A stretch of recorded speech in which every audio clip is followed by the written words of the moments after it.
संविधान की रक्षा के लिए हर कीमत चुकाने के लिए तैयार।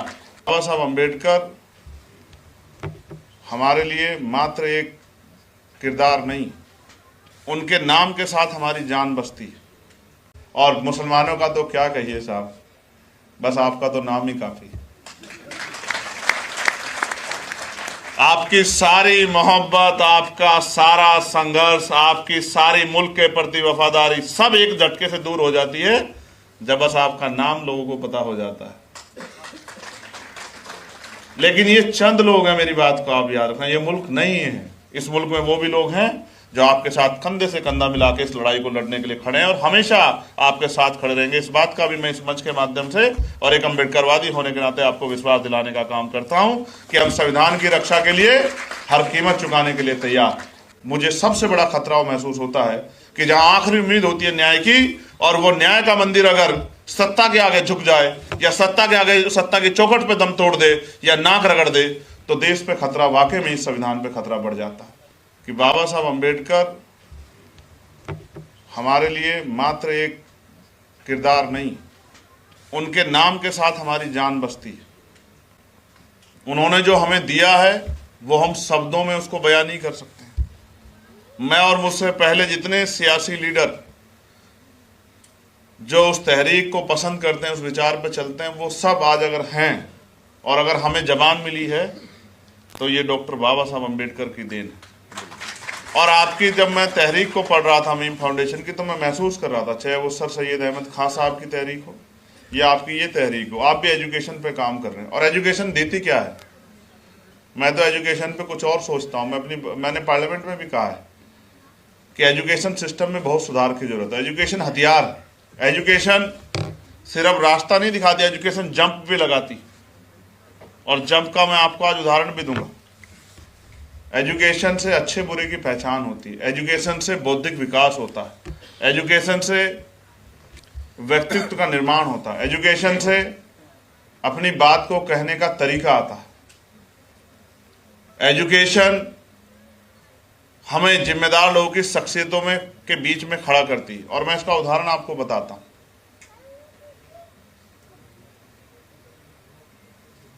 कोई शख्स जिसकी कई पीढ़ियां गरीबी, बेबसी, लाचारी और बुनियादी सुविधाओं से दूर रही, और उसके परिवार की एक पीढ़ी ने एजुकेशन को एक्सेप्ट किया और अच्छी तरीके से एजुकेशन ली, तो वही जो गरीबी, बेबसी, लाचारी में जो परिवार जी रहा था, वो जंप करके IAS, IPS, वकील, जज, इंजीनियर, डॉक्टर, साइंटिस्ट, कुछ भी बन सकता है। इस भूमिका पे जब वो आता है, उसका सम्मान बढ़ता है, उसके परिवार की हालत बदलती है, जिन लोगों के बीच वो रहता है उनके सोचने का तरीका बदलता है, बहुत कुछ बदलता है। एजुकेशन इसलिए जंप देती है कि कल तक जो सड़कों पे घूम रहा था और वो आज परीक्षा देके IAS की, और वो IAS बन के जब जिले में जाकर DM बन के बैठता है तो पूरे जिले को ऑपरेट करता है। और जब उसकी गाड़ी कहीं से गुजरती है तो देखने वाले कहते हैं कि जिलाधिकारी जा रहा है। ये जंप है। जो काम 50 साल में नहीं हो सकता था, वो 1 साल में हो सकता है अगर आप एजुकेशन की वैल्यू को समझें।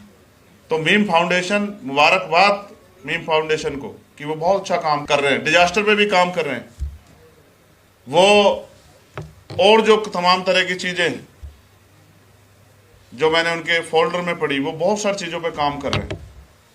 तो ज़हनी तौर पे उनको मैं खुले दिल से समर्थन करता हूं। लेकिन मैं आपको ये बहुत जिम्मेदारी से कहना चाहता हूं, एजुकेशन सिस्टम आज हमारे देश का बहुत लो लेवल पर है। जितना सरकार को, स्टेट और सेंट्रल गवर्नमेंट को पैसा खर्च करना चाहिए GDP का, उतना कोई सरकार खर्च नहीं कर रही। और उसका खामियाजा ये है, अदीब साहब बैठे हैं, मैं इस बात को किसी से जोड़ना नहीं चाहता।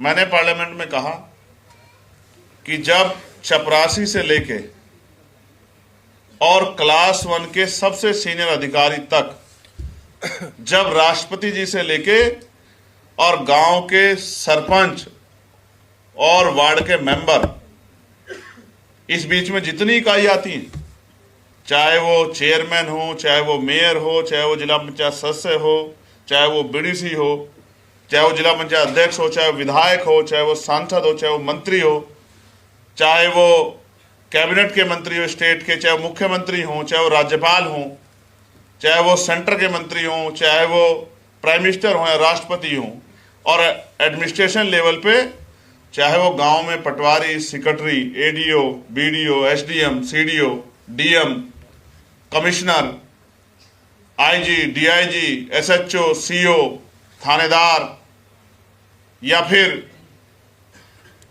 प्रिंसिपल सेक्रेटरी, चीफ सेक्रेटरी, चाहे वो स्टेट के और सेंटर के, जब तक इनके बच्चों को सरकारी स्कूल में जो है नहीं पढ़ाया जाएगा तब तक एजुकेशन सिस्टम हमारे यहाँ का कभी भी किसी भी कीमत पे बदल नहीं सकता। और जिस दिन ये हो गया, जिस दिन मंत्री जी का बच्चा पढ़ेगा स्कूल में सरकारी, विधायक जी का बच्चा पढ़ेगा, सांसद जी का बच्चा पढ़ेगा, और डीएम का बच्चा पढ़ेगा, एसएसपी का बच्चा पढ़ेगा, और वहीं किसान, मजदूर, गरीब, दलित, पिछड़े, मुसलमान, आदिवासी और तमाम जरूरतमंद लोग जिनकी जेब में पैसा नहीं, उनका बच्चा पढ़ेगा, तो आप देखना एक नंबर की गुणवत्तापूर्ण एजुकेशन मिलेगी स्कूलों में। तो ये जो आज प्राइवेट सेक्टर में बड़े बड़े जो बिल्डिंगें बनी खड़ी है, ये जो जेब काटती है लोगों की, ये बंद हो जाएंगी और इस एजुकेशन को अंतिम लोगों तक पहुंचने का मौका मिलेगा। हमारे नेता कहते हैं अदीब साहब कि हमने गरीबों के लिए बहुत अच्छे स्कूल बना दिए, अच्छी तनख्वाह मिलती है वहाँ टीचर्स को, लेकिन उनमें अपने बच्चों को वो इसलिए नहीं पढ़ाते क्योंकि वो उनके हाल जानते हैं। उनको पता है यहाँ पढ़ के उनका बच्चा कुछ नहीं बनने वाला। एक तरफ इंग्लिश मीडियम है और दूसरी तरफ हिंदी मीडियम है, और आज यहाँ हमारे यहाँ जो 4 बात अंग्रेजी में बोलता है उसको लोग बड़े सम्मान से देखते हैं, जो हिंदी में बोलता है उसकी तरफ सोचते हैं कि इसको बहुत कम आता है।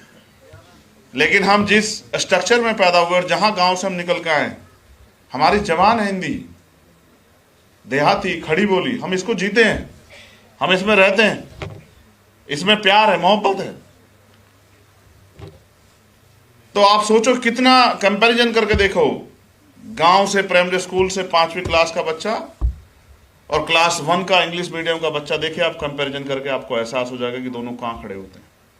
क्योंकि हमारे यहाँ तो 5वीं तक ABCD से ऊपर बढ़ती नहीं बात, और ABCD के बाद वो कहाँ चली जाती है उनको भी नहीं पता होता। तो इसलिए एजुकेशन सिस्टम में बहुत सुधार की जरूरत है। तो इसका एक तरीका ये भी है कि जब समय आए एजुकेशन के रास्ते को आगे बढ़ाने का, और वो समय लोकतांत्रिक व्यवस्था में हो, तो अपनी वोट का भी सही इस्तेमाल हमारे लोगों को करना चाहिए, जिससे सांप्रदायिक ताकतें, नफरत फैलाने वाले लोग, जिससे बुनियादी ढांचे को, स्ट्रक्चर को कमजोर करने वाले लोग, और मैं बहुत जिम्मेदारी से कह रहा हूं, 1 नेशन 1 इलेक्शन इस देश की कमर तोड़ देगा, और इस देश में भी जो कॉन्स्टिट्यूशन के जो राइट्स हैं, शेड्यूल 7 में जो स्टेट को पावर है उसकी कमर तोड़ देगा। आप देख लेना, जीरो कर देगा। पेरेंटल पावर इतनी बढ़ जाएगी कि चुनी हुई सरकारों को ये जब चाहे खत्म कर देंगे। इस तरह के हालात आज बन गए। उस पर चर्चा ना, उस चर्चा को छिपाने के लिए बहुत सारे प्रयास किए जा रहे हैं आज देश में। एक जिम्मेदार व्यक्ति होने के नाते मेरी जिम्मेदारी है कि मैं आपसे कहूं कि नजर रखिए आपके मुल्क में क्या हो रहा है। ये मुल्क हम सबका है, किसी एक जमात का नहीं है, किसी एक जात का नहीं है, किसी एक क्षेत्र का नहीं है। ये मुल्क सबका खून शामिल है। और मैं अपने जो साथी यहाँ संचालन कर रहे हैं उनसे भी, और जो यहाँ इधर मौजूद हैं जो अपनी बात उनसे भी कहूँगा, मैंने पार्लियामेंट में भी कहा, मैं किसी के ऊपर टिप्पणी करते हुए नहीं कह रहा था, मगर मैं कह रहा था कि जब हम कॉन्स्टिट्यूशन पे बात करते हैं तो ये मुल्क हिंदुस्तान नहीं है।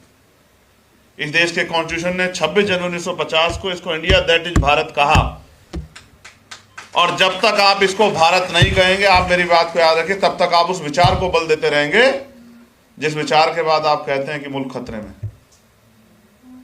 ये भारत है, ये इंडिया है, और इसके मीनिंग है, और इस मीनिंग को हमें समझना पड़ेगा कि हमारी यूनिटी ही इस देश की शक्ति है, और हमें एकजुट होकर आगे बढ़ के कंधे से कंधा मिला के हर मुसीबत का सामना करना है। और आज जो हमारे साथी जो एक्टिविस्ट जेल में हैं, क्योंकि हम दिल्ली में खड़े हैं, उनको याद भी हमें करना पड़ेगा, जो 4-4, 5-5 साल से बेल के इंतजार में बैठे हैं, क्योंकि हमारे यहाँ न्यायपालिका सिस्टम में कितनी खामियां आई, किससे छिपाने को नहीं है। मैं तो मेंबर ऑफ पार्लियामेंट होकर कह सकता हूँ, जिन पे खतरे हैं कि कोई जज साहब इस बात से नाराज होके उनको नुकसान पहुंचा, नुकसान की परवाह करेंगे तो लड़ेंगे कैसे, आप ये बता। नुकसान तो जब होना होगा, लेकिन सच बात कहने में किसी नुकसान से डरने की जरूरत नहीं। हमारे यहाँ जो न्यायपालिका है और उस न्यायपालिका में जिस तरह की बाहुल्यता है वो ये महसूस कराती है कि वहाँ से आने वाले फैसले और उनकी फैसलों के पीछे का मोटिव, वो अक्सर जो है, जो बात इलाहाबाद हाई कोर्ट के एक जज ने कही, जस्टिस शेखर कुमार यादव ने, उस बात को मजबूत करती है कि जहाँ जो बाहुल्यता है, जो मेजोरिटी है, उसके हक में फैसले होने चाहिए। जुडिशरी सिस्टम ये नहीं है कि मेजोरिटी के हक में फैसले होने, जुडिशरी सिस्टम ये है कि न्याय होना चाहिए। अगर किसी की संख्या 1 है और सामने वाले 99 है तो 99 लोगों के हक में फैसला नहीं होना चाहिए। अगर वो गलत है, फैसला उस एक के पक्ष में होना चाहिए जो सही है, तब ये न्याय माना जा सकता है। तो मुझे हमारे आज के जुडिशरी सिस्टम से और उसमें जिस तरह की सरकार का इन्वॉल्वमेंट है, मुझे सबसे बड़ा खतरा महसूस होता है कि जहां आखिरी उम्मीद होती है न्याय की, और वो न्याय का मंदिर अगर सत्ता के आगे झुक जाए या सत्ता के आगे, सत्ता की चौखट पे दम तोड़ दे या नाक रगड़ दे, तो देश पे खतरा, वाकई में इस संविधान पे खतरा बढ़ जाता है। और आप महसूस कीजिए, बहुत सारे फैसले ऐसे हैं जो सोचने को मजबूर करते हैं कि क्या हमारा जुडिशरी सिस्टम सही काम कर रहा है। कितने लोग हैं, जब वो कल अगर निर्दोष पाए गए तो कहां से आप उनकी जवानी और उनका इस समय लौटा दोगे जिस समय को आपने बर्बाद करके रख दिया। सिर्फ सियासी कारणों से आज कितने लोग, और मुझे कहने में कोई गुरेज नहीं है, मैं यहां भी कह सकता हूं, मैंने पार्लियामेंट में भी कहा था कि बहुत सारे ऐसे साथी उमर खालिद और खालिद सैफी से लेके शर्जिल इमाम, सिफाउर रहमान से लेके जो जेलों में सड़ रहे हैं, और उनकी आवाज उठाने वाला कोई नहीं, और आवाज उठाई जाती तो दबाई जाती। और मैं यहां ये भी कहूंगा कि मेरे छोटे भाई अब्दुल्ला आजम और आजम खान साहब, जिन्होंने इस मूवमेंट को आगे बढ़ाने का काम किया, जो सर सैयद अहमद खान साहब ने चलाई थी एजुकेशन की मूवमेंट को, और उन्होंने वो जौहर यूनिवर्सिटी बनाने का काम किया।